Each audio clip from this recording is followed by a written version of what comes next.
Pero checkin natin muna yung battery nito kung goods pa. Okay, gagamit tayo ng power supply. Charge natin ang power supply.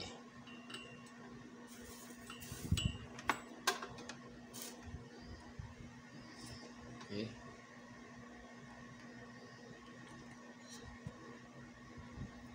Ito yung battery niya.